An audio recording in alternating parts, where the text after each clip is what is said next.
Last postpartum, I really tried to do everything on my own, and I ended up being super burnt out in postpartum depression, and honestly, I don't ever want to go back there again. Hi, I'm Anna. I'm a stay-at-home mom. My son is 2.5 years old, and I'm currently 31 weeks pregnant with our second baby girl. My son has been home with me until very recently. He only started daycare at 2 years and 3 months old, and that was very intentional. I really wanted to keep him home, to really have that time to spend with him, to build that bond and that secure attachment. And I really believe that our kids benefit from spending as much time with us as possible as kids. But at the same time, it came at a very high cost to me, because it also meant that I was home with him all day, every day, for 2.5 years. And even though my husband is an amazing father and partner, he is very involved, but he is also a business owner, which means he's always on with work, and in the evenings he doesn't really stop thinking about work. My mom lives abroad. She comes only for a couple of months each year to help us, and we also have amazing in-laws, but they also work, so they're only available on the weekends and sometimes in the evenings, which honestly doesn't mean a huge difference to me, because I'm often very, very tired by the time that they're available to come. So during the day, it was just me for almost 2.5 years. And as much as I love being a mom to my son, as much as I love my child, being always the responsible adult, being always on, it just became too much for me. And I think what made it even harder for me personally was the type of personality that I am. I put a lot of pressure on myself. I'm a perfectionist. I was really trying to do everything right.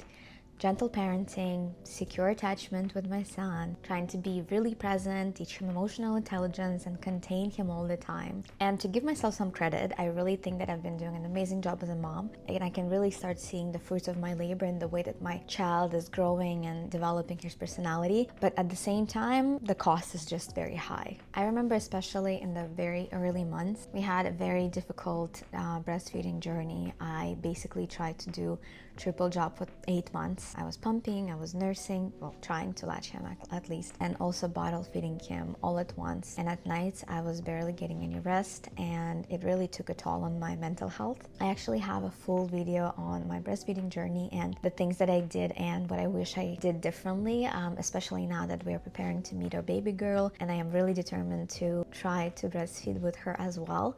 So if you're interested in the breastfeeding topic, or if you're getting ready or kind of trying to remember what it was like with your first one, if you're prepping for the second, I will link the video below, and I hope you find it useful. And through all of that exhaustion with breastfeeding and just hormones and everything postpartum recovery, I just felt like my brain was never able to really turn off. I felt very anxious, and even when my baby was sleeping, I really could not just stop looking around myself and seeing the mess, the laundry, the dishes, and everything that's imperfect about the house, because I really felt like when the baby came, my whole life was out of my control, out of my hands.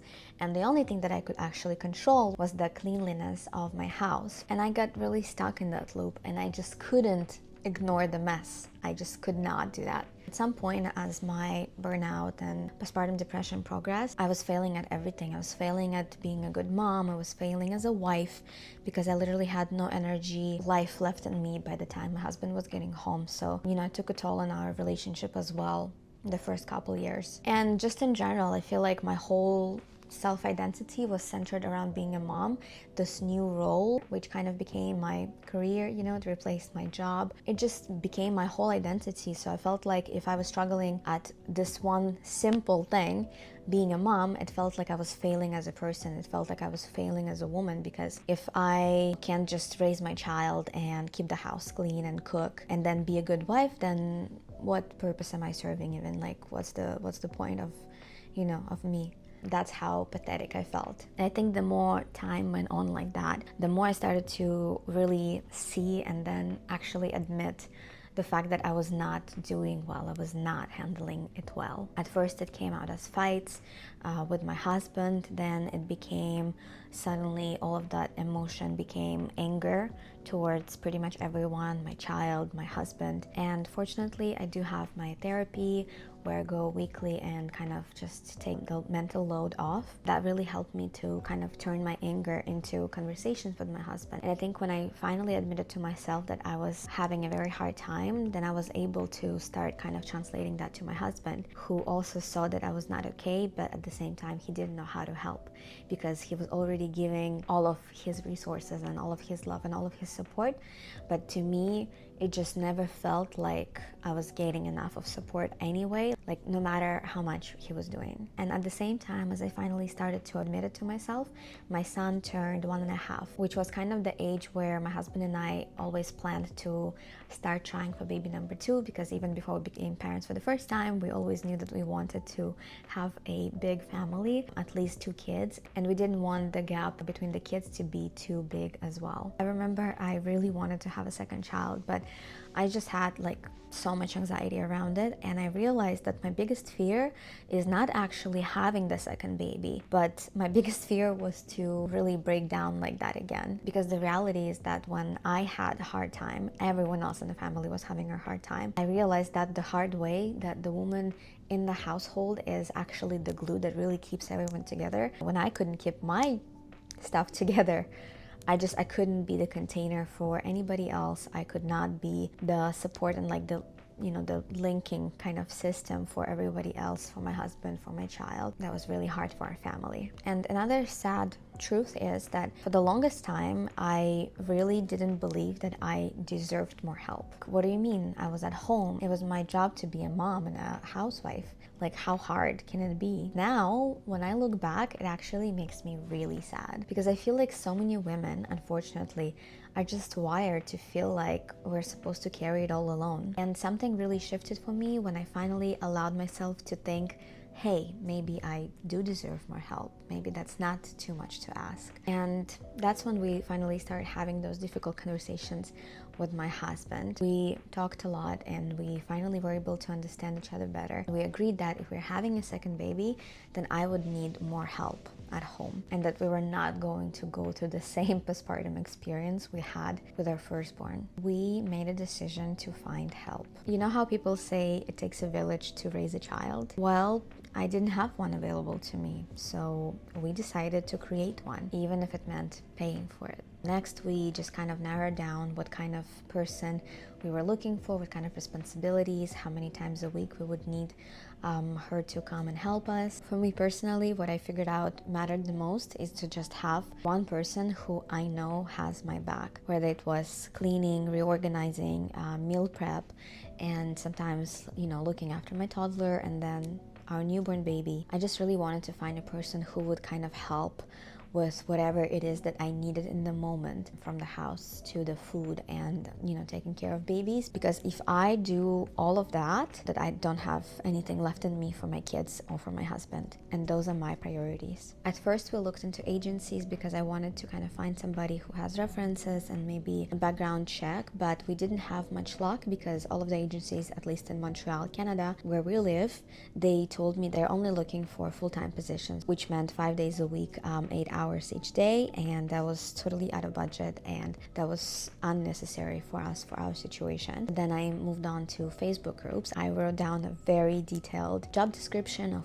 what kind of person we were looking for, what skills, what responsibilities, and the pay, everything. And honestly, we got really lucky. We got a few messages, and the very first woman who reached out to us, she ended up being the one that we hired. We met with her. She had some very good references from the same neighborhood, and we spoke with her previous employees, and we felt like she was going to be a really good match. At first, we started with her only 1 day a week, and that kind of gave me an idea of how she cleans, how she takes care of the house, also the connection that she's able to really build with my son and how he treats her. And now, very recently, we started having her over 2 days a week, which again, it felt at first kind of weird to have her come twice a week because we don't live in a big house. It's a 2-bedroom, 2-bath apartment. I really was like counting the money, and my husband was asking me, what is she gonna do all of those hours if she comes twice a week? But as you can see, I am 31 weeks pregnant, and I really developed a plan of what she's gonna help me with, except for the regular cleaning. Like, we're going full on nesting mode together. At first we're decluttering, and once we have our baby shower, which is in a couple of weeks from now, we will actually start bringing all of the things that we have stored from our first baby.